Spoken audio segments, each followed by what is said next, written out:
Hello student. बच्चों आज ਅਸੀਂ क्लास 5 ਦਾ ਚੈप्टर पढ़ांगे। Chapter 12 eat and digest food. Eat का मतलब खाना, डाइजेस्ट का मतलब पचाना, फूड का मतलब है भोजन। ਭੋਜਨ ਖਾਈਏ ਅਤੇ ਪਚਾਈਏ। ਬੱਚਿਓ ਲਾਸਟ ਕਲਾਸ ਦੇ ਵਿੱਚ ਅਸੀਂ ਪੜ੍ਹਿਆ ਸੀਗਾ ਕਿ ਫੂਡ ਸਾਡੇ ਲਈ ਕਿਉਂ ਅਸੈਂਸ਼ੀਅਲ ਹੈ, ਫੂਡ ਸਾਡੇ ਸਰੀਰ ਦੇ ਲਈ ਕੀ ਕੰਮ ਕਰਦਾ ਹੈ ਔਰ ਫੂਡ ਦੇ ਕਿਹੜੇ-ਕਿਹੜੇ ਨਿਊਟ੍ਰੈਂਟਸ ਨੇ ਜਿਹੜੇ ਇੰਪੋਰਟੈਂਟ ਨੇ। ਅਸੀਂ ਉਹਨਾਂ ਦੇ ਬਾਰੇ ਪੜ੍ਹਿਆ ਹੈ ਕਿ ਮਾਈਨਰਲਸ, ਕਾਰਬੋਹਾਈਡਰੇਟ, ਫੈਟ, ਵਾਈਟਾਮਿਨਸ ਔਰ ਪ੍ਰੋਟੀਨ ਦੇ ਬਾਰੇ ਪੜ੍ਹਿਆ ਹੈ। ਇਸ ਚੈਪਟਰ ਦੇ ਵਿੱਚ, ਇਸ ਕਲਾਸ ਦੇ ਵਿੱਚ ਆਪਾਂ ਦੋ ਚੀਜ਼ਾਂ ਹੋਰ ਨਵੀਆਂ ਪੜ੍ਹਨੀਆਂ ਨੇ। ਇੱਕ ਹੈ ਵਾਟਰ, ਇੱਕ ਹੈ ਰਫੇਜ। ਫੂਡ ਸਾਨੂੰ એનર્ਜੀ ਦਿੰਦੇ ਨੇ, ਕਿਹਦੇ ਲਈ? ਕੰਮ ਕਰਨ ਲਈ ਔਰ ਪਲੇ ਕਰਨ ਦੇ ਲਈ, ਖੇਡਣ ਔਰ ਕੰਮ ਕਰਨ ਵਾਸਤੇ ਜਿਹੜੀ ਸਾਨੂੰ એનર્ਜੀ ਚਾਹੀਦੀ ਹੁੰਦੀ ਹੈ ਉਹ ਵੀ ਸਾਨੂੰ ਕਿੱਥੋਂ ਮਿਲਦੀ ਹੈ? ਫੂਡ ਤੋਂ। ਔਰ ਫਿਜ਼ੀਕਲ ਗਰੋਥ ਔਰ ਬਿਮਾਰੀਆਂ ਤੋਂ ਬਚਾਉਂਦਾ ਕੌਣ ਹੈ ਸਾਨੂੰ? ਫੂਡ। ਫੂਡ ਦੇ ਵਿੱਚ ਅਸੀਂ ਪੜ੍ਹਿਆ ਸੀਗਾ ਕਾਰਬੋਹਾਈਡਰੇਟਸ ਐਂਡ ਫੈਟਸ, ਇਹਨਾਂ ਨੂੰ ਬੱਚਿਓ ਆਪਾਂ એનર્ਜੀ ਗਿਵਿੰਗ ਫੂਡ ਕਹਿੰਦੇ ਆ। ਨੈਕਸਟ ਅਸੀਂ ਪੜ੍ਹਿਆ ਸੀ ਪ੍ਰੋਟੀਨ। ਪ੍ਰੋਟੀਨ ਕੀ ਹੈ? बॉडी बिल्डिंग, वाइटामिनस और मिनरल्स की ने सेफ फूड यानी कि सानू बीमारियां तो बचाते ने। ਆਪਾਂ फिर डिस्कस करते हैं कि कार्बोहाइड्रेट्स ਜਿਹੜਾ फर्स्ट है, कार्बोहाइड्रेट्स जिन्ने भी ग्रेन्स है बच्चों, wheat, राइस, मेज, ओट, ਜਿਹਨੂੰ ਆਪਾਂ ਬਾਜਰਾ, ਮੱਕੀ ਕਹਿੰਦੇ, ਜਿੰਨੇ ਵੀ ਦਾਣੇ ਨੇ ਬੱਚਿਓ ਇਹਨਾਂ ਤੋਂ ਸਾਨੂੰ ਕੀ ਮਿਲਦਾ ਹੈ? ਕਾਰਬੋਹਾਈਡਰੇट्स। ਸ਼ੂਗਰ ਕੇਨ, ਗੰਨਾ, ਸਵੀਟ ਪੋਟੈਟੋ, शकरकंदी और पोटैटो और जिन्ने भी स्वीट ਜਿਹੜੇ ਫਰੂਟਸ ਨੇ ਇਹਨਾਂ ਵਿੱਚ ਕੀ ਹੁੰਦਾ ਹੈ? ਕਾਰਬੋਹਾਈਡਰੇਟਸ। ਔਰ ਇਹ ਸਾਨੂੰ ਕੀ ਦਿੰਦੇ ਨੇ? એનર્ਜੀ ਦਿੰਦੇ ਨੇ। ਅਗਰ ਸਾਨੂੰ ਇਹਨਾਂ ਦੀ ਜਿਹੜੀ ਵੀਕਨੈਸ ਹੋ ਜਾਏ ਜਾਂ ਕਮੀ ਹੋ ਜਾਏ ਜਾਂ ਡੈਫੀਸ਼ੀਐਂਸੀ ਹੋ ਜਾਏ ਤਾਂ ਇਹ ਸਾਨੂੰ, ਅਸੀਂ ਇਹਦੇ ਨਾਲ ਥੱਕੇ ਜਾਂ ਬਿਮਾਰ ਮਹਿਸੂਸ ਕਰਦੇ ਹਾਂ। ਜਦੋਂ ਕਈ ਵਾਰ ਤੁਸੀਂ ਬਿਮਾਰ ਹੁੰਦੇ ਹੋ ਤਾਂ ਤੁਹਾਡੀ ਬਾਡੀ ਜਿਹੜੀ ਵੀਕ ਹੋ ਜਾਂਦੀ ਹੈ ਤਾਂ ਡਾਕਟਰ ਤੁਹਾਨੂੰ ਐਡਵਾਈਸ ਕਰਦੇ ਨੇ ਕਿ ਤੁਸੀਂ ਗਲੂਕੋਜ਼ ਲਓ, ਕਿਉਂਕਿ ਗਲੂਕੋਜ਼ ਇਹੋ ਜਿਹੀ ਚੀਜ਼ ਹੈ ਜਦੋਂ ਇੱਕਦਮ ਹੀ ਸਾਨੂੰ એનર્ਜੀ ਦਿੰਦੀ ਹੈ। ਪਲੇਅਰਸ ਵੀ ਤੁਸੀਂ ਦੇਖਿਆ ਹੋਵੇਗਾ ਕਿ ਪਲੇਅਰਸ ਨੂੰ ਵੀ ਗਲੂਕੋਜ਼ ਦਿੱਤਾ ਜਾਂਦਾ ਹੈ ਤਾਂ ਕਿ ਉਹਨਾਂ ਦੇ ਵਿੱਚ ਅਗਰ ਦੌੜ ਕੇ ਜਾਂ ਖੇਡ ਕੇ ਜਿਹੜੀ ਵੀਕਨੈਸ ਆ ਜਾਂਦੀ ਹੈ ਜਾਂ ਥਕਾਵਟ ਹੋ ਜਾਂਦੀ ਹੈ, ਉਹਨਾਂ ਨੂੰ ਇੱਕਦਮ એનર્ਜੀ ਮਿਲ ਜੇ। ਨੈਕਸਟ ਹੈ ਬੱਚਿਓ ਫੈਟ। ਫੈਟ ਇਹ ਵੀ એનર્ਜੀ ਦਿੰਦੇ ਨੇ ਔਰ ਇਹ ਕਾਰਬੋਹਾਈਡਰੇਟ ਤੋਂ એનર્ਜੀ ਸਾਨੂੰ ਜ਼ਿਆਦਾ ਦਿੰਦੇ ਨੇ। It keeps our body warm, ਇਹ ਸਾਡੀ ਬੋਡੀ ਨੂੰ ਗਰਮ ਰੱਖਦੇ ਨੇ। ਇਹਨਾਂ ਦੇ ਵਿੱਚ ਬਹੁਤ ਸਾਰੇ ਵਾਈਟਾਮਿਨਸ ਹੁੰਦੇ ਨੇ ਔਰ ਇਹਨਾਂ ਦੇ ਮੇਨ ਸੋਰਸ ਹੈ ਬੱਚਿਓ ਘੀ, ਬਟਰ, ਨਟ, ਹੋਇਆ, ਐਗ, ਮੀਟ ਐਟਸੈਟਰਾ। ਇਹ ਲਾਈਨ ਜਿਹੜੀ ਉੱਪਰ ਬੋਲੀ ਹੈ ਕਿ it keeps our body warm. ਬੱਚਿਓ ਤੁਹਾਨੂੰ ਪਤਾ ਕਿ ਸਰਦੀਆਂ ਦੇ ਵਿੱਚ ਤੁਹਾਡੇ ਘਰ ਦੇ ਸਾਰੇ ਕੀ ਬਣਾ ਕੇ ਦਿੰਦੇ ਨੇ? ਪਿੰਨੀਆਂ ਬਣਾ ਕੇ ਦਿੰਦੇ ਨੇ। ਤੇ ਪਿੰਨੀਆਂ ਵਿੱਚ ਕੀ ਹੁੰਦਾ ਹੈ? ਬਹੁਤ ਸਾਰਾ ਘਿਓ ਹੁੰਦਾ ਹੈ, ਖੋਇਆ ਹੁੰਦਾ ਹੈ ਔਰ ਬਹੁਤ ਸਾਰੇ ਨਟਸ ਹੁੰਦੇ ਨੇ, ਬਦਾਮ ਵਗੈਰਾ ਪਾਏ ਹੁੰਦੇ ਨੇ। ਕਿਉਂ ਪਾਏ ਹੁੰਦੇ ਨੇ? ਕਿਉਂਕਿ ਇਹ ਜਿਹੜੀ ਸਾਨੂੰ ਸਰਦੀਆਂ ਦੇ ਵਿੱਚ ਠੰਡ ਤੋਂ ਬਚਾਉਂਦੀ ਹੈ ਔਰ ਸਾਡੀ ਬੋਡੀ ਨੂੰ ਕੀ ਰੱਖਦੀ ਹੈ? ਗਰਮ ਰੱਖਦੀ ਹੈ। ਜਿਹੜੇ ਲੋਕ ਬਹੁਤ ਮੋਟੇ ਹੋ ਜਾਂਦੇ ਨੇ, ਜ਼ਿਆਦਾ ਆਇਲੀ ਚੀਜ਼ਾਂ ਖਾਂਦੇ ਨੇ, ਘਿਓ ਵਾਲੀਆਂ ਚੀਜ਼ਾਂ ਖਾਂਦੇ ਨੇ, ਤਾਂ ਉਹਨਾਂ ਨੂੰ ਕੀ ਆ ਜਾਂਦੀ? ਓਬੈਸਿਟੀ। ਓਬੈਸਿਟੀ ਦਾ ਮਤਲਬ ਕੀ ਹੈ? ਮੋਟਾਪਾ। ਔਰ ਇਹਦੇ ਨਾਲ ਜੇ ਮੋਟਾਪਾ ਆ ਜਾਏ ਤਾਂ ਕਿਹੜੀਆਂ ਬਿਮਾਰੀਆਂ ਹੋ ਜਾਂਦੀਆਂ ਨੇ? ਹਾਰਟ ਡਿਜ਼ੀਜ਼ਿਸ, ਦਿਲ ਦੀਆਂ ਬਿਮਾਰੀਆਂ ਹੋ ਜਾਂਦੀਆਂ ਨੇ। ਸੋ ਸਾਨੂੰ ਜਿਹੜਾ ਇਹ ਵੀ ਸੋਚ ਸਮਝ ਕੇ ਖਾਣਾ ਚਾਹੀਦਾ, ਸਪੈਸ਼ਲੀ ਮੋਟੇ ਬੰਦਿਆਂ ਨੂੰ। Next protein. ਪ੍ਰੋਟੀਨ ਜਿਹੜੀ ਹੈ ਸਾਡੀ ਫਿਜ਼ੀਕਲ ਗਰੋਥ ਦੇ ਲਈ ਬਹੁਤ ਜ਼ਰੂਰੀ ਹੈ। ਜਿੰਨੇ ਵੀ ਗਰੋਇੰਗ ਚਿਲਡਰਨ ਹੁੰਦੇ ਨੇ, ਵੱਧਦੇ ਹੋਏ ਬੱਚੇ ਜਿਹੜੇ ਨੇ, ਉਹਨਾਂ ਨੂੰ ਪ੍ਰੋਟੀਨ ਵਾਲਾ ਭੋਜਨ ਜ਼ਰੂਰ ਖਾਣਾ ਚਾਹੀਦਾ ਹੈ। ਇਹ ਪ੍ਰੋਟੀਨ ਕਿਆ ਕਰਦਾ ਹੈ? ਸਾਡੇ ਸਰੀਰ ਦੇ ਵਿੱਚ ਨਿਊ ਸੈਲਸ ਬਣਾਉਂਦਾ ਹੈ ਔਰ ਜਿੰਨੀਆਂ ਵੀ ਕੋਈ ਇੰਜਰੀਜ਼ ਹੋ ਜਾਂਦੀਆਂ ਨੇ ਉਹਨਾਂ ਨੂੰ ਹੀਲ ਕਰਦਾ, ਜਲਦੀ ਠੀਕ ਕਰ ਦਿੰਦਾ ਹੈ। ਔਰ ਇਹ ਸਾਨੂੰ ਕਿੱਥੋਂ ਮਿਲਦੇ ਨੇ? ਐਗ, ਫਿਸ਼, ਮੀਟ, ਚੀਜ਼। ਇਹ ਬੱਚਿਓ ਚੀਜ਼, ਪੀਸ, ਪਲਸਿਸ ਐਂਡ ਮਿਲਕ। ਜਿਹੜੇ ਲੋਕ ਜਿਹੜੇ ਨੇ ਵੈਜੀਟੇਰੀਅਨ ਹੁੰਦੇ ਹਨ, ਮੀਟ ਵਗੈਰਾ ਨਹੀਂ ਖਾਂਦੇ, ਤਾਂ ਉਹਨਾਂ ਨੂੰ ਦੁੱਧ, ਦਾਲਾਂ ਦਾ ਜਿਹੜਾ ਔਰ ਪਨੀਰ ਦਾ ਜ਼ਿਆਦਾ ਸੇਵਨ ਕਰਨਾ ਚਾਹੀਦਾ ਹੈ। ਨੈਕਸਟ ਹੈ ਵਾਈਟਾਮਿਨਸ। ਵਾਈਟਾਮਿਨ ਜਿਹੜੇ ਸਾਨੂੰ ਡਿਜ਼ੀਜ਼ਿਸ ਤੋਂ ਬਚਾਉਂਦੇ ਨੇ ਔਰ ਇਹਨਾਂ ਦਾ ਇਹ ਹੁੰਦੇ ਨੇ A, B, C, D, E and K। ਇਹ ਜਿਹੜੇ ਵਾਈਟਾਮਿਨਸ ਨੇ ਇਹਨਾਂ ਦੇ ਨਾਮ ਨੇ। ਵਾਈਟਾਮਿਨ ਜਿਹੜਾ A ਹੈ ਇਹ ਸਾਡੀ ਆਈਜ਼ ਦੇ ਲਈ ਬਹੁਤ ਜ਼ਰੂਰੀ ਹੈ। और आईज ਨੂੰ ਇਹ ਹੈਲਦੀ ਰੱਖਦਾ ਹੈ। ਇਹ ਕੈਰਟ ਵਗੈਰਾ ਤੋਂ ਮਿਲਦਾ ਹੈ। ਵਿਟਾਮਿਨ ਬੀ ਜਿਹੜੇ ਇਹ ਇਹਨਾਂ ਬਲੱਡ ਨਰਵਸ ਸਿਸਟਮ ਜਿਹੜਾ ਵਿਟਾਮਿਨ ਬੀ ਨਾਲ ਠੀਕ ਰਹਿੰਦਾ ਹੈ। ਵਿਟਾਮਿਨ ਸੀ ਗਮਸ ਮਸੂੜਿਆਂ ਦੇ ਲਈ ਅੱਛਾ ਹੈ। ਔਰ ਡੀ ਵਿਟਾਮਿਨ ਡੀ ਜਿਹੜਾ ਸਾਨੂੰ ਫ੍ਰੀ ਆਫ ਕੋਸਟ ਮਿਲਦਾ ਹੈ ਸਨਲਾਈਟ ਤੋਂ ਫ੍ਰੀ ਮਿਲਦਾ ਹੈ। ਇਹ ਸਾਡੀਆਂ ਬੋਨਸ ਵਾਸਤੇ ਬਹੁਤ ਵਧੀਆ ਹੈ। ਵਿਟਾਮਿਨ ਈ ਸਾਡੀ ਸਕਿਨ ਲਈ ਹੁੰਦਾ ਹੈ। ਔਰ ਇਹ ਸਾਰੇ ਜਿਹੜੇ ਇੰਪੋਰਟੈਂਟ ਨੇ ਔਰ ਇਹ ਸਾਨੂੰ ਕਿੱਥੋਂ ਮਿਲਦੇ ਨੇ ਵੈਜੀਟੇਬਲਸ ऑरेंज एग और मिल्क तो। और विटामिन डी मैं ਤੁਹਾਨੂੰ ਦੱਸ ਹੀ ਦਿੱਤਾ ਹੈ ਕਿ ਸਨਲਾਈਟ ਤੋਂ ਮਿਲਦਾ ਹੈ। ਮਿਨਰਲਸ ਦੇ ਬਾਰੇ ਮੈਂ ਦੱਸਿਆ ਸੀਗਾ ਕਿ ਮਿਨਰਲਸ ਜਿਹੜੇ ਨੇ ਉਹ ਸਾਡੀ ਬੋਡੀ ਨੂੰ ਹੈਲਥੀ ਔਰ ਸਟਰੋਂਗ ਬਣਾਉਂਦੇ ਨੇ। ਔਰ ਇਹ ਬੋਨਸ ਔਰ ਟੀਥ ਔਰ ਬਲੱਡ ਦੇ ਲਈ ਬਣਾਉਣ ਦੇ ਵਿੱਚ ਬੋਨਸ ਔਰ ਟੀਥ ਔਰ ਬਲੱਡ ਨੂੰ ਜਿਹੜਾ ਸਟਰੋਂਗ ਬਣਾਉਂਦੇ ਨੇ ਕਿੱਥੋਂ ਮਿਲਦੇ ਨੇ ਸਾਨੂੰ ਕੈਲਸ਼ੀਅਮ ਪੋਟੈਸ਼ੀਅਮ ਔਰ ਸੋਡੀਅਮ ਆਇਓਡੀਨ ਆਇਰਨ ਇਹ ਸਾਡੇ ਬੋਡੀ ਦੇ ਲਈ ਜ਼ਿਆਦਾ ਇੰਪੋਰਟੈਂਟ ਮਿਨਰਲਸ ਨੇ। ਔਰ ਇਹ ਸਾਨੂੰ ਮਿਲਦੇ ਨੇ ਫਰੂਟਸ ਔਰ ਵੈਜੀਟੇਬਲਸ ਔਰ ਮਿਲਕ ਤੋਂ। ਰਫ ਹੁੰਦਾ ਮੋਟਾ ਆਹਾਰ। ਇਹ ਕਿੱਥੇ ਹੁੰਦਾ ਹੈ ਕਿ ਇਹ ਸਾਨੂੰ ਫਰੂਟਸ ਔਰ ਵੈਜੀਟੇਬਲਸ ਤੋਂ ਮਿਲਦਾ ਹੈ। ਇੱਥੇ ਮੈਂ ਦੱਸਦਾ ਕਿ ਜਿਸ ਤਰ੍ਹਾਂ ਤੁਸੀਂ ਮਸੰਮੀ ਜਾਂ ਸੰਤਰੇ ਖਾਂਦੇ ਹੋ ਤੇ ਜਦੋਂ ਤੁਸੀਂ ਖਾਂਦੇ ਹੋ ਤਾਂ ਉਹਦੇ ਬਾਅਦ ਵਿੱਚ ਮੂੰਹ ਦੇ ਵਿੱਚ ਵਾਈਟ ਧਾਗੇ ਰਹਿ ਜਾਂਦੇ ਨੇ ਉਹੀ ਬੱਚਿਓ ਰਫੇਜ ਹੁੰਦਾ ਜਿਹਨੂੰ ਆਪਾਂ ਮੋਟਾ ਆਹਾਰ ਕਹਿੰਦੇ ਹਾਂ। ਔਰ ਇਹਦੇ ਨਾਲ ਜਿਹੜੇ ਸਾਡੇ ਡਾਈਜੈਸਟਿਵ ਸਿਸਟਮ ਦੀ ਹੈ ਪ੍ਰੋਪਰ ਫੰਕਸ਼ਨਿੰਗ ਹੁੰਦੀ ਹੈ।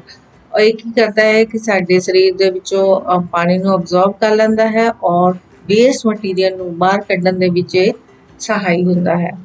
ਨੈਕਸਟ ਬੱਚਿਓ ਵਾਟਰ ਤਾਂ ਬਹੁਤ ਇੰਪੋਰਟੈਂਟ ਹੈ ਕਿਉਂਕਿ 70% ਸਾਡੀ ਜਿਹੜੀ ਬੋਡੀ ਆ ਉਹ ਕਿਹਦੇ ਨਾਲ ਮਿਲ ਕੇ ਬਣੀ ਹੈ ਪਾਣੀ ਦੇ ਨਾਲ ਮਿਲੀ ਹੈ। ਔਰ ਇਹ ਸਾਡੀ ਬੋਡੀ ਦਾ ਟੈਂਪਰੇਚਰ ਨੂੰ ਮੇਨਟੇਨ ਕਰਨ ਦੇ ਵਿੱਚ ਹੈਲਪਫੁਲ ਹੁੰਦਾ ਹੈ। ਔਰ ਜਿੰਨੇ ਵੀ ਵੇਸਟ ਮਟੀਰੀਅਲ ਨੇ ਇਹ ਬਾਹਰ ਕੱਢਣ ਦੇ ਵਿੱਚ ਹੈਲਪ ਕਰਦਾ ਹੈ। ਔਰ ਸਾਡਾ ਜਿਹੜਾ ਫੂਡ ਹੈ ਡਾਈਜੈਸਟ ਕਰਨ ਦੇ ਵਿੱਚ ਹੈਲਪ ਕਰਦਾ ਹੈ। ਸੋ ਸਾਨੂੰ ਹਰ ਰੋਜ਼ ਕਿੰਨੇ ਗਲਾਸ ਪਾਣੀ ਪੀਣਾ ਚਾਹੀਦਾ ਹੈ 8 ਤੋਂ 10 ਗਲਾਸ ਜਿਹੜਾ ਪਾਣੀ ਪੀਣਾ ਚਾਹੀਦਾ ਹੈ। Next blanks dash is a body building nutrient. ਤਾਂ ਇਹਨਾਂ ਵਿੱਚੋਂ ਦੱਸਣਾ ਹੈ ਕਿ ਕਿਹੜਾ ਬੋਡੀ ਨੂੰ ਬਣਾਉਂਦਾ ਹੈ। ਹਾਂਜੀ protein is a body building nutrient. Next dash help in the formation of teeth bones and blood. ਆਪਾਂ ਪੜ੍ਹ ਕੇ ਆਏ ਉੱਪਰ टीथ बोन्स ਤੇ ਬਲੱਡ ਦੀ ਫੋਰਮੇਸ਼ਨ ਦੇ ਲਈ ਕੌਣ ਹੈਲਪਫੁਲ ਹੁੰਦਾ ਹੈ ਮਿਨਰਲਸ। ਨੈਕਸਟ ਹੈ fat give energy to our body. ਤਾਂ એનર્ਜੀ ਕਿੱਥੋਂ ਮਿਲਦੀ ਸਾਨੂੰ ਕਾਰਬੋਹਾਈਡਰੇਟ ਤੋਂ ਵੀ ਮਿਲਦੀ ਹੈ ਔਰ ਫੈਟ ਤੋਂ ਵੀ। Dash keeps our body temperature in balance. ਸਾਡੀ ਬੋਡੀ ਦਾ ਟੈਂਪਰੇਚਰ ਨੂੰ ਕੌਣ ਮੇਨਟੇਨ ਕਰਕੇ ਰੱਖਦਾ ਹੈ ਵਿਟਾਮਿਨ। ਸੋ ਸਾਨੂੰ ਹਰ ਰੋਜ਼ ਕਿੰਨੇ ਗਲਾਸ ਪਾਣੀ ਪੀਣਾ ਚਾਹੀਦਾ ਹੈ 8 ਤੋਂ 10 glass. We get dash from the sunlight. ਤਾਂ ਅਸੀਂ ਸਨਲਾਈਟ ਤੋਂ ਕਿਹੜਾ ਵਿਟਾਮਿਨ ਲੈਂਦੇ ਹਾਂ vitamin D. Next right and cross the wrong sentences. Rice, wheat and potatoes give vitamins. Rice, wheat और potato बच्चों सानू carbohydrate दिंदे ने। इत्थे लिखा है vitamin, so this is wrong. Next is water control the temperature of body. Yes. Sugar and starch are rich in carbohydrates. Yes. Vitamin save us from diseases. Vitamin सानू diseases तो बचाउंदियां ने. Right. Milk is a complete diet. Milk एक complete diet है. Yes. Next, why do we get food?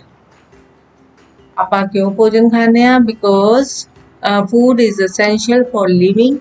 क्योंकि खाना ਜਿਹੜਾ ਜਿੰਦੇ ਰਹਿਣ ਲਈ ਬਹੁਤ ਜ਼ਰੂਰੀ ਹੈ। ਔਰ ਸਾਨੂੰ ਕੀ ਪ੍ਰੋਵਾਈਡ ਕਰਦਾ ਹੈ? It gives us energy to work and play for physical growth and to protect us from diseases. ਇਹਦੇ ਨਾਲ ਸਾਨੂੰ એનર્ਜੀ ਮਿਲਦੀ ਹੈ ਸਾਡੀ ਫਿਜ਼ੀਕਲ ਗਰੋਥ ਹੁੰਦੀ ਹੈ ਔਰ ਸਾਨੂੰ ਬਿਮਾਰੀਆਂ ਤੋਂ ਬਚਾਉਂਦੇ ਹਨ। ਨੈਕਸਟ ਹੈ ਬੱਚਿਓ ਨੇਮ એનર્ਜੀ ਗਿਵਿੰਗ ਨਿਊਟ੍ਰੀਐਂਟਸ। એનર્ਜੀ ਕਿਹੜੇ ਨਿਊਟ੍ਰੀਐਂਟਸ ਦਿੰਦੇ ਨੇ ਆਪਾਂ ਪੜ੍ਹ ਕੇ ਆਏ ਹਾਂ ਕਾਰਬੋਹਾਈਡਰੇਟ ਔਰ ਫੈਟਸ ਜਿਹੜੇ ਨੇ એનર્ਜੀ ਗਿਵਿੰਗ ਨਿਊਟ੍ਰੀਐਂਟਸ ਨੇ। ਨੈਕਸਟ ਹੈ name the various sources of food that grow our body. ਕਿਹੜੇ ਸੋਰਸਿਸ ਨੇ ਫੂਡ ਦੇ ਜਿਹਨਾਂ ਤੋਂ ਸਾਡੀ ਬੋਡੀ ਦੀ ਗਰੋਥ ਹੁੰਦੀ ਹੈ। ਆਪਾਂ ਪੜ੍ਹ ਕੇ ਆਏ ਹਾਂ protein is a good source और वो फूड कितों मिलता है, प्रोटीन कितों मिलती है, एग, फिश, मीट, चीज, पीस, पल्सिस, पल्सिस दाला, पीस, मटर, और मिल्क तो साडी दी बॉडी जिहड़ी है अच्छी ग्रो करती है। ਕੀਰਤ एक स्टूडेंट है, वो अपने फादर ਦੇ ਕੋਲ ਖੇਤਾਂ ਦੇ ਵਿੱਚ ਗਿਆ ਤੇ ਉੱਥੇ ਸੀਡਸ ਪਏ ਸੀਗੇ। ਕਿਹਦੇ ਸੀਡਸ ਪਏ ਸੀ, ਵੀਟ ਦੇ ਸੀਡਸ ਪਏ ਸੀ। ਤਾਂ ਉਹਨੇ ਖਾਣਾ ਸ਼ੁਰੂ ਕਰ ਦਿੱਤਾ। ਜਦੋਂ ਉਹ ਖਾ ਰਿਹਾ ਸੀ ਤਾਂ ਉਹਨੂੰ ਬਹੁਤ ਉਹ 'ਚ ਮਿੱਠਾ ਟੇਸਟ ਆਇਆ। ਤਾਂ ਕਿਉਂ ਆਇਆ, ਉਹਨੇ ਚਲਾਉਣਾ ਸ਼ੁਰੂ ਕਰ ਦਿੱਤਾ ਕਿ ਜਿਹੜੀ ਗ੍ਰੇਨ ਹੈ, ਕਣਕ, ਉਹ ਮਿੱਠੀ ਹੈ। ਤਾਂ ਉਹਦੇ ਫਾਦਰ ਨੇ ਦੱਸਿਆ ਕਿ ਜਦੋਂ ਬੱਚੋ ਆਪਾਂ ਕਣਕ ਮੂੰਹ ਦੇ ਵਿੱਚ ਪਾਉਂਦੇ ਹਾਂ, ਉਹਨੂੰ ਚੂ ਕਰਦੇ ਹਾਂ ਚੰਗੀ ਤਰ੍ਹਾਂ, ਤਾਂ ਜਿਹੜੀ ਸਲਾਈਵਾ ਸਾਡੀ ਥੁੱਕ ਜਿਹਨੂੰ ਕਹਿੰਦੇ ਆਪਾਂ ਜਾਂ ਲਾਰ ਕਹਿੰਦੇ ਆ, ਉਹ ਸਾਡੇ ਫੂਡ ਦੇ ਵਿੱਚ ਮਿਲ ਜਾਂਦੀ ਹੈ। ਤਾਂ ਉਹ ਕਿਹਦੇ ਵਿੱਚ, ਫੂਡ ਨੂੰ ਕਿਹਦੇ 'ਚ ਕਨਵਰਟ ਕਰ ਦਿੰਦੀ ਹੈ, ਗਲੂਕੋਜ਼ ਦੇ ਵਿੱਚ। ਤੇ ਗਲੂਕੋਜ਼ ਤੁਸੀਂ ਪੀਂਦੇ ਹੋ, ਪਤਾ ਹੀ ਉਹਦਾ ਸਵਾਦ ਕਿੱਦਾਂ ਦਾ ਹੁੰਦਾ, ਮਿੱਠਾ ਹੁੰਦਾ ਹੈ। ਸੋ ਦਾ ਫੂਡ ਟੇਸਟ ਵੀਜ਼, ਔਰ ਗਲੂਕੋਜ਼ ਇੱਕ ਤਰ੍ਹਾਂ ਦੀ ਵਿੱਚ ਸ਼ੂਗਰ ਹੈ ਜਿਹੜੀ ਈਜ਼ਲੀ ਐਬਜ਼ੌਰਬ ਹੋ ਜਾਂਦੀ ਹੈ। ਪਹਿਲੇ ਵੀ ਦੱਸਿਆ ਕਿ ਪਲੇਅਰਸ ਨੂੰ ਆਪਾਂ ਗਲੂਕੋਜ਼ ਪਾਊਡਰ ਦਿੰਦੇ ਹਾਂ, ਕਿਉਂਕਿ ਇੱਕ એનર્ਜੀ, ਇਹ ਇੰਸਟੈਂਟ એનર્ਜੀ ਦਿੰਦੀ ਆ, ਔਰ ਜਿਹੜੇ ਆ ਪਲੇਅਰਸ ਨੂੰ ਖਾਣ ਦੀ ਨਹੀਂ ਹੁੰਦੀ, ਕਿਉਂਕਿ ਗਲੂਕੋਜ਼ ਇੱਕਦਮ એનર્ਜੀ ਪਾਣੀ ਪੀ ਕੇ ਆ ਜਾਂਦੀ ਹੈ। ਸੋ ਜਦੋਂ ਵੀ ਤੁਸੀਂ ਟਾਇਰਡ ਫੀਲ ਕਰਦੇ ਹੋ ਤਾਂ ਤੁਸੀਂ ਗਲੂਕੋਜ਼ ਲੈ ਸਕਦੇ ਹੋ। ਇਸ ਤੋਂ ਇਲਾਵਾ ਜਿਹੜੀ ਸ਼ੂਗਰ ਹੈ ਤੁਸੀਂ ਸ਼ਿਕੰਜਵੀ ਬਣਾ ਕੇ ਵੀ ਲੈ ਸਕਦੇ ਹੋ। ਸੋ ਫੂਡ ਬੱਚੋ ਕਿੱਥੇ ਡਾਈਜੈਸਟ ਹੁੰਦਾ ਹੈ, ਕਿਵੇਂ ਡਾਈਜੈਸਟ ਹੁੰਦਾ ਹੈ ਬੱਚੋ, ਇਹ ਤੁਹਾਡੀ ਡਾਈਜੈਸਟਿਵ ਸਿਸਟਮ ਬਣਿਆ। ਜਿਵੇਂ ਬੱਚੋ ਅਸੀਂ ਫੂਡ ਖਾਂਦੇ ਹਾਂ ਤਾਂ ਟੰਗ ਔਰ ਮਾਊਥ ਦੇ ਵਿੱਚ ਜਦੋਂ ਅਸੀਂ ਦੰਦਾਂ ਦੇ ਨਾਲ ਫੂਡ ਨੂੰ ਚਿਊ ਕਰਦੇ ਹਾਂ, ਚਬਾਉਂਦੇ ਹਾਂ, ਤਾਂ ਥੁੱਕ ਨਿਕਲਦੀ ਹੈ ਜਾਂ ਲਾਰ ਨਿਕਲਦੀ ਹੈ, ਤਾਂ ਉਹਦੇ ਨਾਲ ਚਬਾ ਕੇ ਜਿਹੜਾ ਭੋਜਨ ਹੈ ਉਹ ਬਹੁਤ ਸੌਫਟ ਹੋ ਜਾਂਦਾ ਹੈ। ਤਾਂ ਉਹ ਫਿਰ ਈਸੋਫੇਗਸ ਰਾਹੀਂ ਕਿੱਥੇ ਪਹੁੰਚਦਾ ਹੈ, ਸਟਮਕ ਦੇ ਵਿੱਚ ਪਹੁੰਚਦਾ ਹੈ, ਜਿਹਨੂੰ ਆਪਾਂ ਪੇਟ ਕਹਿੰਦੇ ਹਾਂ। ਇਹ ਤੁਹਾਡਾ ਲੀਵਰ ਹੈ, ਗਾਲ ਬਲੈਡਰ ਹੈ। ਇੱਥੇ ਜਿਹੜਾ ਸਾਡਾ ਖਾਣਾ ਆਉਂਦਾ ਹੈ, ਗਾਲ ਬਲੈਡਰ ਜਿਹੜਾ ਹੈ ਜੂਸਿਸ ਸਕਰੀਟ ਕਰਦਾ ਹੈ, ਜੂਸਿਸ ਦਿੰਦਾ ਹੈ, ਡਾਈਜੈਸਟਿਵ ਜੂਸਿਸ ਦਿੰਦਾ ਹੈ, ਜਿਹਦੇ ਨਾਲ ਜਿਹੜਾ ਸਾਡਾ ਭੋਜਨ ਹੈ ਉਹ ਡਾਈਜੈਸਟ ਹੋ ਜਾਂਦਾ ਹੈ। ਔਰ ਫਿਰ ਜਿਹੜਾ ਸਾਡਾ ਖਾਣਾ ਹੈ ਉਹ ਕਿੱਥੇ ਜਾਂਦਾ ਹੈ, ਸਮॉल ਇੰਟੈਸਟਾਈਨ ਦੇ ਵਿੱਚ। ਦੈਨ ਇਹ ਜਿਹੜੀ ਬਾਤ ਦੇਖ ਰਹੇ ਹੋ ਇਹਨੂੰ ਕਹਿੰਦੇ ਆ ਲਾਰਜ ਇੰਟੈਸਟਾਈਨ ਦੇ ਵਿੱਚ। ਖਾਣਾ ਜਿਹੜਾ ਐਬਜ਼ੌਰਬ ਹੋ ਜਾਂਦਾ, ਜਿਹੜਾ ਖਾਣਾ ਐਬਜ਼ੌਰਬ ਨਹੀਂ ਹੁੰਦਾ ਬੱਚੋ, ਇਹ ਰੈਕਟਮ ਰਾਹੀਂ, ਐਨਸ ਰਾਹੀਂ ਜਿਹੜਾ ਸਾਡਾ ਖਾਣਾ ਹੈ ਉਹ ਬਾਹਰ ਆ ਜਾਂਦਾ ਹੈ। ਇਹ ਸੀ ਡਾਈਜੈਸਟਿਵ ਸਿਸਟਮ।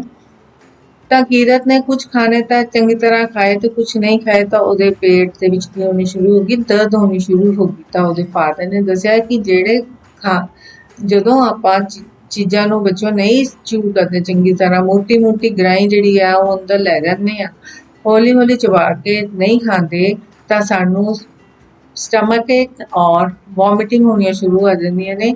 ਅਗਰ ਅਸੀਂ ਖਾਣਾ ਅੱਛੀ ਤਰ੍ਹਾਂ ਦੇ ਨਾਲ ਚਿਊ ਕਰਕੇ ਖਾਵਾਂਗੇ ਤਾਂ ਸਾਨੂੰ ਕੋਈ ਪ੍ਰੋਬਲਮ ਜਿਹੜੀ ਹੈ ਨਹੀਂ ਆ ਜਾਏਗੀ, ਉਹ ਆਏਗੀ, ਔਰ ਖਾਣਾ ਜਿਹੜਾ ਹੈ ਜਲਦੀ ਡਾਈਜੈਸਟ ਹੋ ਜਾਏਗਾ। ਬੱਚੋ ਇੱਕ ਐਕਟੀਵਿਟੀ ਹੈ ਤੁਸੀਂ ਖੁਦ ਕਰਨੀ ਹੈ ਕਿ right the name of food and it taste. ਤੁਸੀਂ ਇੱਥੇ ਕੋਈ ਵੀ ਫੂਡ ਲਿਖ ਲਓ, ਜਿਵੇਂ ਸ਼ੂਗਰ, ਸਾਲਟ ਜਾਂ ਖੀਰ, ਦਾਲ, ਤਾਂ ਤੁਸੀਂ ਦੱਸਣਾ ਹੈ ਕਿ ਉਹਨਾਂ ਦਾ ਕਿਸ ਤਰ੍ਹਾਂ ਦਾ ਟੇਸਟ ਹੈ, ਸੌਰ ਹੈ, ਸਵੀਟ ਹੈ, ਸਾਲਟ ਹੈ, ਔਰ ਬਿਟਰ ਹੈ। नेक्स्ट है right the part of digestive system in A serial order. ਆਪਾਂ ਉੱਪਰ ਇੱਕ ਡਾਇਗਰਾਮ ਪੜ੍ਹ ਕੇ ਆਏ ਹਾਂ ਡਾਈਜੈਸਟਿਵ ਸਿਸਟਮ ਦਾ, ਉਹਨਾਂ ਦੇ ਪਾਰਟ ਲਿਖੇ ਆ, ਉੱਥੇ ਤੁਸੀਂ ਇਹ ਲਿਖਣਾ ਹੈ ਕਿ ਮਾਊਥ ਤੋਂ ਬਾਅਦ ਕਿਹੜਾ ਆਉਂਦਾ ਹੈ। ਨੈਕਸਟ ਹੈ ਬੱਚਿਓ ਥਿੰਗਸ ਟੂ ਰਿਮੈਂਬਰ। ਆਪਾਂ ਪੜ੍ਹਿਆ ਕਾਰਬੋਹਾਈਡਰੇਟ ਔਰ ਫੈਟਸ ਕੀ ਦਿੰਦੇ ਨੇ, એનર્ਜੀ। ਨੈਕਸਟ ਹੈ protein help our body growth.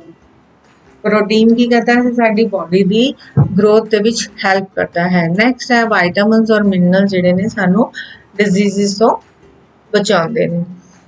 Glucose is a type of carbohydrate. Carbohydrate ਦੀ ਹੀ ਇੱਕ ਜਿਹੜੀ ਕਿਸਮ ਕੀ ਹੈ, ਗਲੂਕੋਜ਼। तो वाइटामिन डी सानू कित्थों मिलता है, ਸਨਲਾਈਟ ਦੇ ਵਿੱਚ। ਸੋ ਸਰਦੀਆਂ ਵਿੱਚ ਧੁੱਪ ਜਿਹੜੀ ਬੱਚੋ ਜ਼ਰੂਰ ਲੈਣੀ ਚਾਹੀਦੀ ਹੈ। ਨੈਕਸਟ ਹੈ why should we eat food slowly. ਸਾਨੂੰ ਭੋਜਨ ਸਲੋਲੀ ਕਿਉਂ ਖਾਣਾ ਚਾਹੀਦਾ ਹੈ? ਬੱਚੋ ਉੱਪਰ ਦੱਸਿਆ ਕਿ ਫੂਡ ਜਿਹੜਾ ਹੈ ਉਹਨੂੰ ਅਗਰ ਅਸੀਂ ਚੰਗੀ ਤਰ੍ਹਾਂ ਚਿਊ ਕਰਕੇ ਖਾਵਾਂਗੇ ਤਾਂ ਸਾਡੇ ਸਟਮਕ ਏਕ ਵੀ ਜਿਹੜੀ ਹੈ ਨਹੀਂ ਹੋਏਗੀ, ਨਾ ਹੀ ਵੋਮਿਟਿੰਗ ਹੋਣਗੀਆਂ। ਸੋ ਸਾਡੀ ਨਾ ਤਾਂ ਪੇਟ ਦਰਦ ਹੋਏਗੀ ਔਰ ਨਾ ਹੀ ਸਾਨੂੰ ਵੋਮਿਟਿੰਗ ਆਣਗੀਆਂ। ਨੈਕਸਟ ਬੱਚੋ tick the correct answer. With which organ can we sense taste. ਕਿਸ ਆਰਗਨ ਦੇ ਨਾਲ ਅਸੀਂ ਟੇਸਟ ਨੂੰ ਸੈਂਸ ਕਰ ਸਕਦੇ ਹਾਂ, ਟੇਸਟ ਦਾ ਅਸੀਂ ਪਤਾ ਲਗਾ ਸਕਦੇ ਹਾਂ? ਟੰਗ ਨਾਲ, ਟੀਥ ਨਾਲ, ਨੋਜ਼ ਨਾਲ, ਮਾਊਥ ਨਾਲ। ਤਾਂ ਆਂਸਰ ਇਜ਼ ਟੰਗ। ਟੰਗ ਜਿਹੜੀ ਹੈ ਟੇਸਟ ਇਹਨਾਂ ਦੇ ਬਡਸ ਹੁੰਦੀਆਂ ਨੇ ਜਿਹੜੀਆਂ ਕਿ ਟੇਸਟ ਕਰਦੀਆਂ ਨੇ ਕਿ ਬਿਟਰ ਹੈ, sour है, salt है, sweet है। Next है which substance in the mouth makes the food sweet। ਤਾਂ ਕਿਹੜਾ ਮਾਊਥ ਦੇ ਵਿੱਚ ਜਿਹੜਾ ਪਾਰਟ ਹੈ ਉਹ ਸਵੀਟ ਬਣਾ ਦਿੰਦਾ ਹੈ ਫੂਡ ਨੂੰ? ਸਲਾਈਵਾ, ਕਿਉਂਕਿ ਥੁੱਕ ਦੇ ਨਾਲ ਜਿਹੜਾ ਭੋਜਨ ਹੈ ਉਹ ਸੌਫਟ ਹੋ ਜਾਂਦਾ ਹੈ ਔਰ ਸਵੀਟ ਬਣ ਜਾਂਦਾ ਹੈ। which nutrients are present in balanced diet। balanced diet ਦੇ ਵਿੱਚ ਕਿਹੜੇ ਨਿਊਟ੍ਰੀਐਂਟਸ ਪ੍ਰੈਜ਼ੈਂਟ ਨੇ? ਪ੍ਰੋਟੀਨ, ਕਾਰਬੋਹਾਈਡਰੇਟ, ਮਿਨਰਲਸ ਔਰ। ਤਾਂ ਦਾ ਆਂਸਰ ਹੈ ਬੱਚਿਓ ਔਰ। ਸਾਰੇ ਹੀ ਜਿਹੜੇ ਨਿਊਟ੍ਰੀਐਂਟਸ ਹੈ ਉਹ ਹੋਣੇ ਚਾਹੀਦੇ ਨੇ ਬੈਲੈਂਸ ਡਾਈਟ ਦੇ ਵਿੱਚ। What do the players eat to get instant energy. ਤਾਂ ਪਲੇਅਰਸ ਇੰਸਟੈਂਟ એનર્ਜੀ ਲਈ ਕੀ ਲੈਂਦੇ ਹਨ? Glucose. Next tick the right and cross the wrong sentences. We get more energy from fats than carbohydrates। right, मैं दसिया कि fats जिवें कि घ्यो, बटर, इन्हां तो सानू एनर्जी जिहड़ी है कार्बोहाइड्रेट्स तो ज़्यादा मिलती है। We should eat food slowly by chewing it। सानू हौली हौली भोजन खाना चाहिए है। yes। Undigested food is extracted from the body through anus। ਜਿਹੜਾ ਅਣਪਚਿਆ ਖਾਣਾ ਹੈ ਉਹ ਕਿਸ ਰਾਹੀਂ ਬਾਹਰ ਨਿਕਲ ਜਾਂਦਾ ਹੈ? ਐਨਸ ਰਾਹੀਂ। We should drink 8 to 10 glasses of water daily। ਸਾਨੂੰ 8 ਤੋਂ 10 ਗਲਾਸ ਪਾਣੀ ਰੋਜ਼ ਪੀਣਾ ਚਾਹੀਦਾ ਹੈ। yes। Saliva inside the mouth makes the food hard। wrong। ਬੱਚਿਓ ਸਲਾਈਵਾ ਤਾਂ ਜਿਹੜਾ ਮਾਊਥ ਦੇ ਵਿੱਚ ਹੈ ਉਹ ਫੂਡ ਨੂੰ ਸੌਫਟ ਕਰ ਦਿੰਦਾ। ਜਿਵੇਂ ਤੁਸੀਂ ਹੁਣ ਦਾਣੇ ਕਿੰਨੇ ਹਾਰਡ ਹੁੰਦੇ ਨੇ ਮੱਕੀ ਦੇ, ਉਹਨੂੰ ਤੁਸੀਂ ਜਦੋਂ ਚਬਦੇ ਰਹਿੰਦੇ ਹੋ ਤਾਂ ਕਿੰਨੇ ਸੌਫਟ ਹੋ ਜਾਂਦੇ ਹਨ। So its answer is wrong. So ਬੱਚਿਓ ਇਹ ਸੀ ਆਪਣਾ chapter eat and digest food. Thank you. ਮਿਲਦੇ ਹਾਂ ਨੈਕਸਟ ਚੈਪਟਰ